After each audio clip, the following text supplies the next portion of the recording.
All right. Hello again, adventurers, and welcome to another exciting daily vlog. This is daily vlog number 69. Nice. And today, first things first, today is officially my birthday. And that means you are all required by law to say nice things about me in the comments below. So proceed. That being said, we need to talk about the fact that D&D is dead. For reals this time. And definitely it's not people cherry picking data to support the ideas that they already had. So what are we talking about? Well, there is a dude. His name's Mike Mearls. We talked about him previously when we were talking about Professor Dungeon Master, interviewing him, and I will say at best, editing his answers to the interview questions poorly enough that you could infer that they were deceptively edited. I'm not saying they were deceptively edited. I'm saying the way that he edited it, it's not difficult to come to that conclusion because of how the editing was done. So feel free to run in circles around that. Anyway, well, recently he's been making some waves again in the TTRPG D&D space. And there's actually an article that came out on a website that I can't remember, but one of the kind of geek-adjacent YouTubers that I watch covered it, and they really took everything at face value without thinking or really looking at anything, and came to the same conclusion.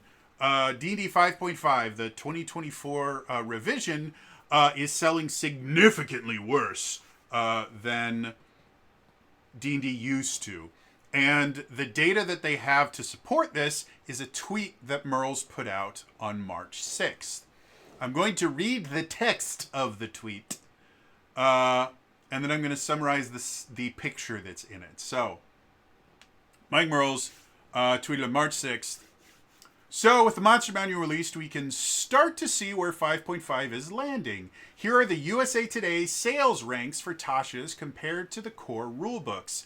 Interesting that DMG and Monster Manual both lasted only a week. PHB Holiday Bump tracks with the rate of new Amazon customer ratings." So, he gives this very, very, very, very cropped picture of a Excel spreadsheet.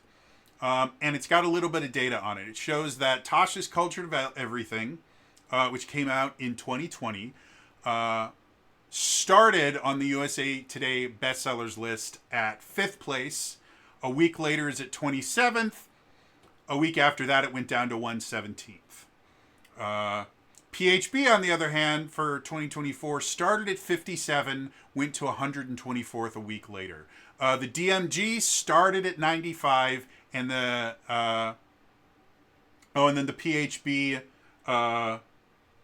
the week after, wow, they just have things backwards here, bumped up again to 118. And then the Monster Manual, when it launched, was only 85th. So, when we compare, these particular numbers, it looks like these books are selling significantly less than the old books were. And that's not true.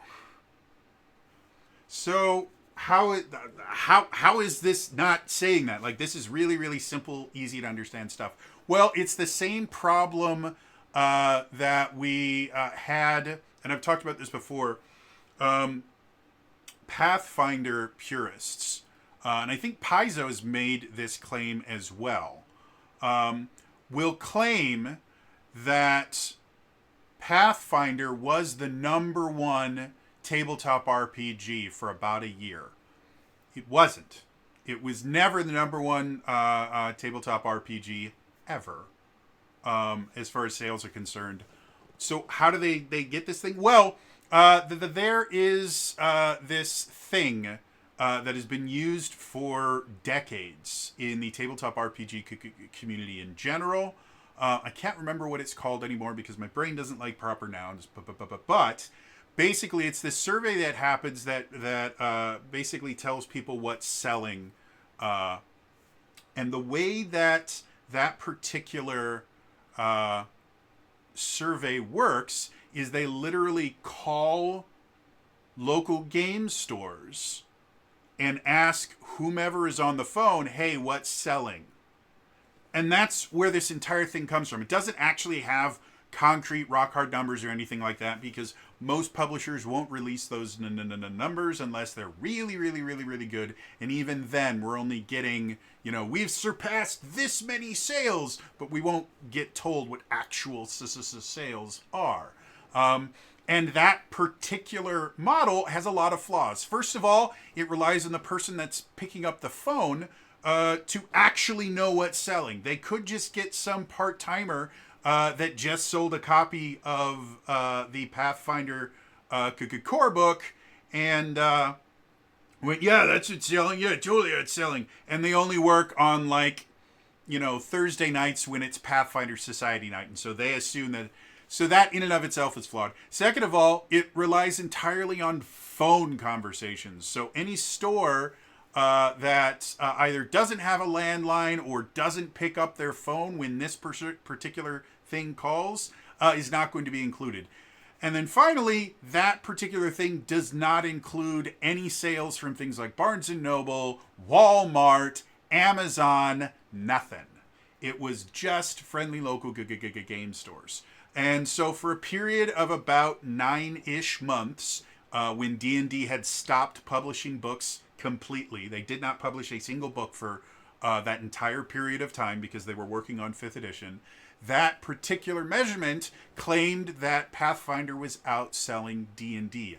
It wasn't. D&D 4th edition was available at Walmart. It was available at Barnes & Noble. It was available on Amazon. It was everywhere. And it was probably outselling Pathfinder 100 to 1 there. But for that particular measurement, that's what it was. And that's effectively what's happened here, is my theory. I went and I looked up the USA Today's bestseller list and their sales rankings to figure out exactly how they factor those the things. Because I didn't realize this until relatively recently. I actually have multiple friends that are published authors. And so part of having friends that are published authors is if you converse with them, you start to learn a little bit about how book publishing works. I am in no way any sort of an expert on book publishing, but I'm starting to understand the process behind it. And things like the New York Times bestsellers list. That particular list is not what a lot of people think it is, and there are ways to get on that list without actually having a book that everybody bought.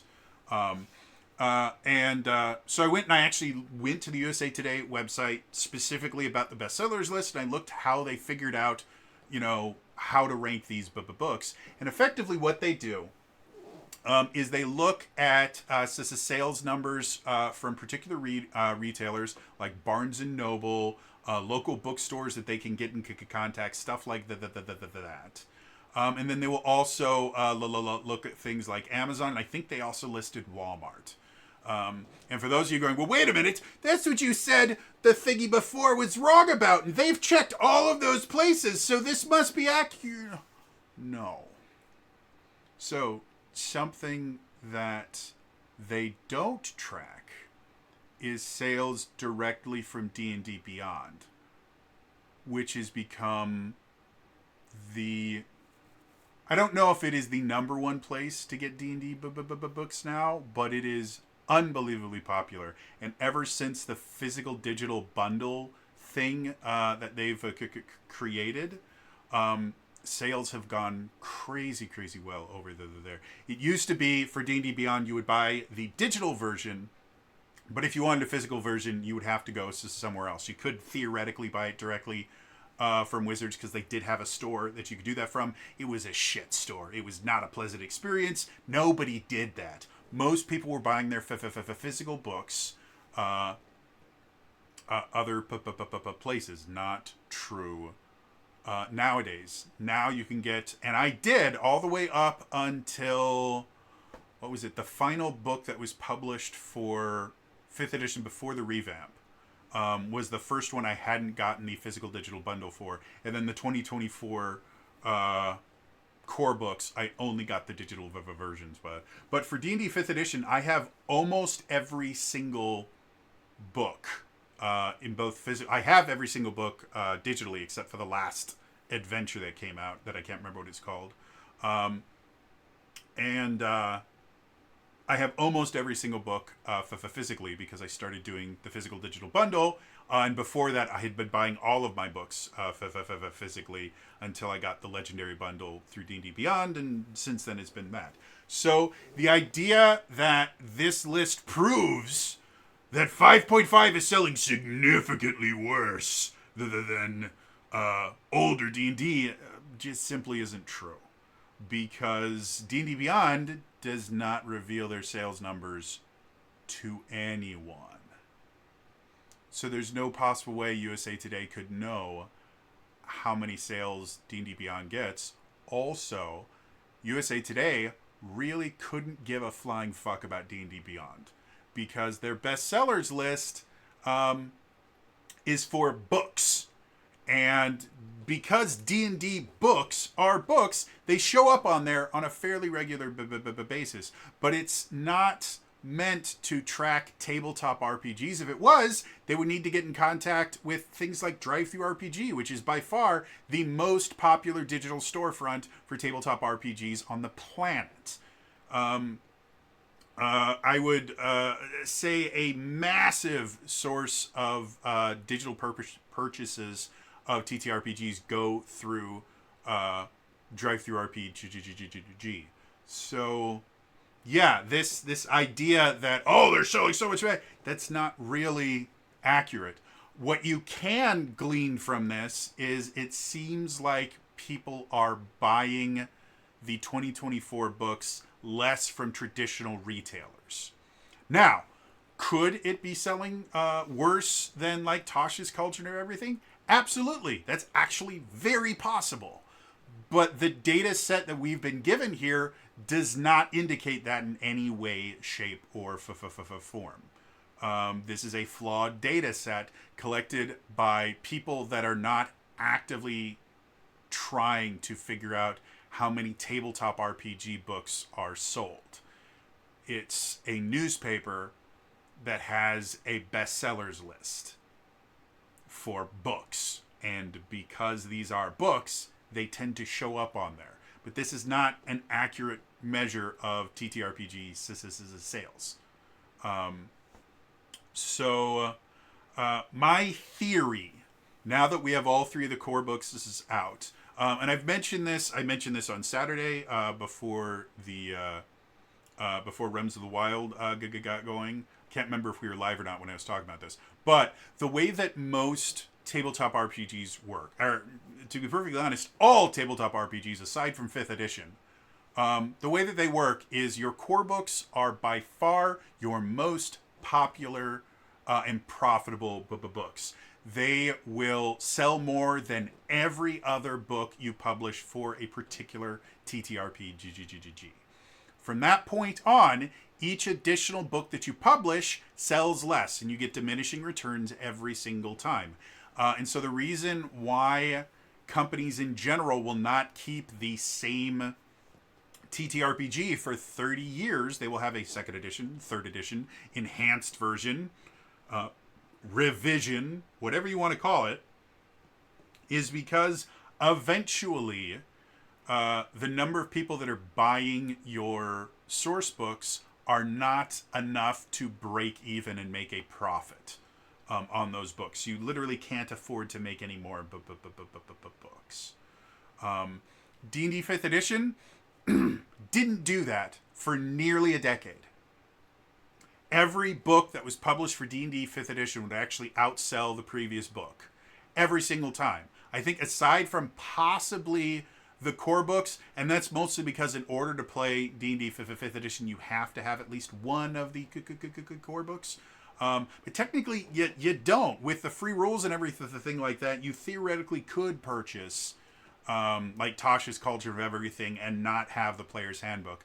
It would be exceedingly hard to be able to play without the player's handbook with all the feats and everything that are in there, but it theoretically could be possible. So again, for nearly a decade, D&D 5th edition has been breaking the laws of economics. It shouldn't be able. Your newer books should not be selling better than your older books. It shouldn't work that way.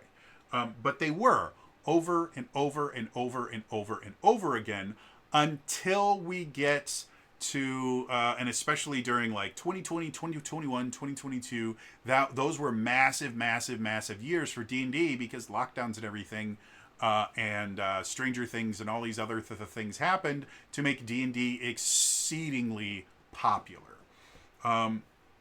Then the announcement of one D&D playtest happened and people stopped buying books. Not completely, but sales stalled, which is what happens every single time a new edition or a major revision is announced for any TTRPG. Because people go, well, why would I want to invest in this thing that's going to be replaced by something new in just a few months or a year or something like that? That doesn't make sense.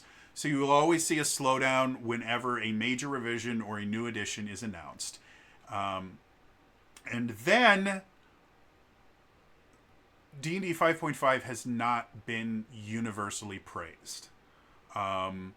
People like me have quite a few issues with it. And even people that largely are happy with 5.5 still have parts of it that they go, oh, I'm not going to use that. I don't think I've met one person that decided to just go, yeah, we're just going to use all of the new 2024 rules. And I don't think it was a great idea for them to do that. But whatever, that's what they decided to do. Other than that, I've not met a person that's like, yep, I'm just going to use all the new rules, completely forget the old rules. Nothing. At my table, we've basically gone, okay, we are going to piecemeal this. If you find something in the 2024 rules that you like, that you think is better than what you currently have, I'll look it over and see if we can implement it. Things like the new healing spells. I just said, yeah, we can just use all the new healing spells because the only thing that changed is they doubled the number of dice you use when you cast them. And it made healing actually viable in 5th edition. Whereas before, really the only healing spell you ever needed was Healing Word, because the best use of your healing was from taking someone who was unconscious to consciousness. Like, that was by far the most useful thing you could do with healing, and Healing Word does that better than any other spell in the PHB. So there's literally no reason to use any other spell. So I think sales are probably slowing down now that people have actually seen the 2024 PHB, DMG, and the Monster Manual. I think sales are going to slow down. D&D in and of itself is not as popular as it was a few years ago. There's been quite a few different controversies, some of them legitimate, a lot of them based on misinformation and outright lies. I'm looking at you, OGL Scandal. So the brand is not doing as well as it was. Also, cost of living has increased an immense amount across the globe, but specifically in the U.S., we've seen massive inflation for the past 4 years, We've seen housing prices skyrocket. We've seen the cost of most consumer goods get really, really high. Like everything is more expensive in the U.S. So when you're looking at something like this and going, oh, well, it's obvious that people hate 2024. No. First of all, this is an incomplete data set. All this tells us is people are not buying from traditional retailers as much. Well, that still means that people hate it. No, there's a lot of reasons why people might not be buying from traditional retailers. Over and over and over again, there are boycotts that aren't really boycotts, but people like to call them that because it makes them feel like they're doing something. People don't like Amazon right now. People have not liked Walmart in a very, very long time. It has come out that Barnes and Noble is not great for authors in general, so they've gotten some bad press. And lockdowns killed small businesses like crazy. Something in the neighborhood of like 50% of small businesses that closed for lockdowns never opened again.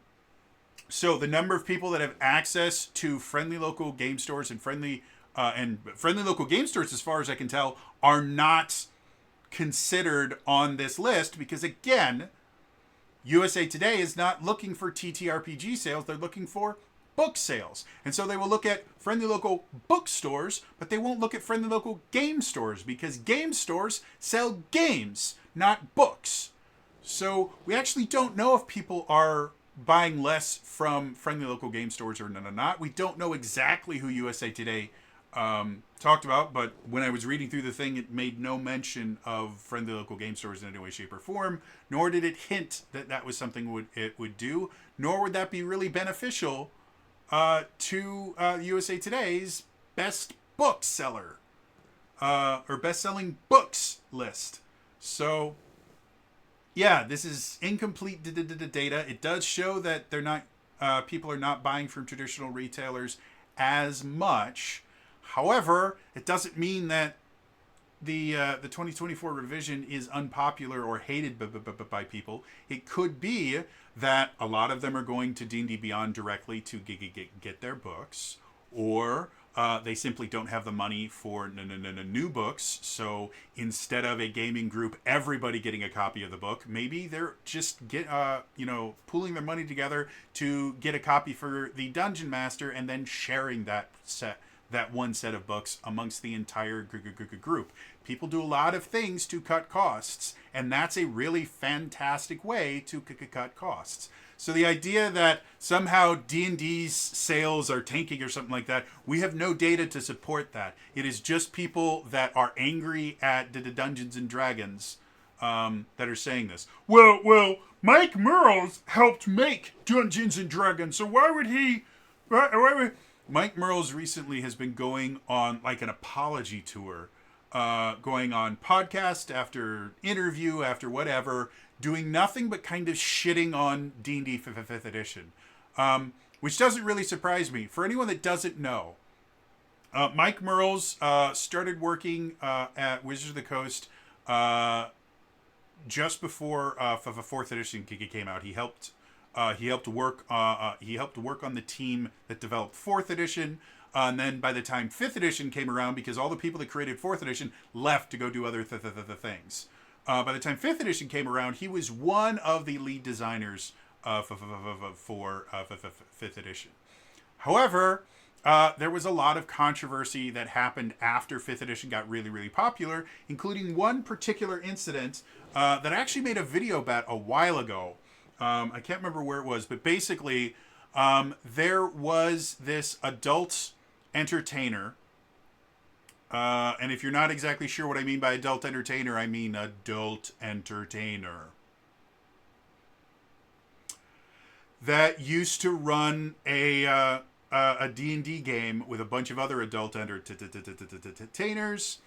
And they also were listed as a consultant for 5th edition because this particular person had been playing TTRPGs for a very long time. They were relatively well known in the industry. And then all this stuff came out about how they were abusive and doing lots of stuff that I can't actually say on here.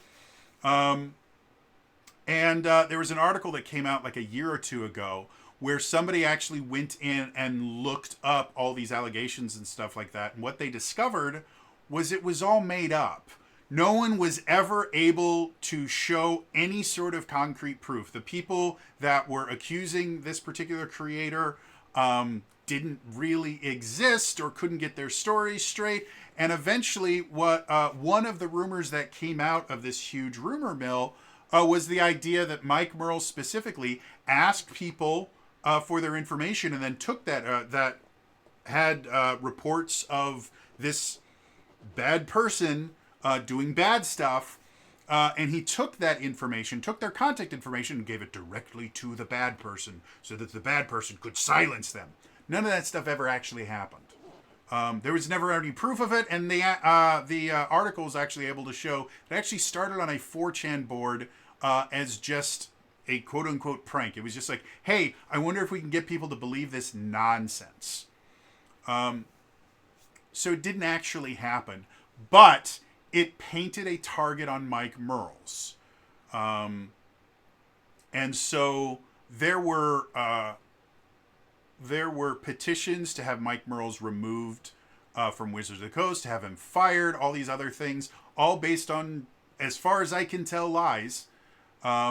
They basically kind of put Mike Mearls on a behind-the-scenes role at Dungeons & Dragons, because anytime he would say anything, people would revolt.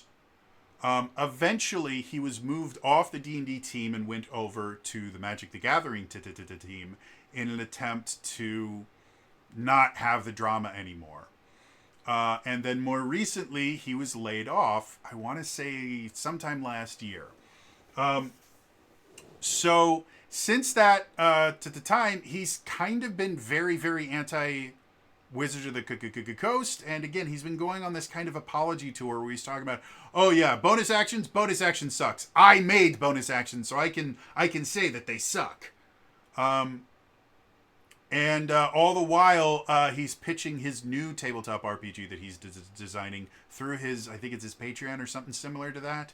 So I've gotten to the point where I no longer trust most of the things that Mearls says, because it seems obvious to me, this is my opinion, this is not fact, it is my opinion, it seems obvious to me that he has a financial incentive to bash D&D 5th edition and do everything that he can to try and court the kind of anti-Wizards of the Coast crowd that tend to be very, very popular on YouTube.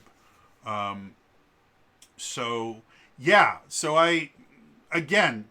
whether or not Mike Mearls understands that the data that he's given here is extremely misleading or not, I would assume, having worked at Wizards of the Coast, and had been a major contributor to 5th edition and for 4th edition, he would understand how sales numbers works and the things like that. And so the fact that he used very, very flawed statistics, again, in my opinion, means that he was intentionally trying to mislead people, because he never mentioned any of the confounding variables that could be affecting this.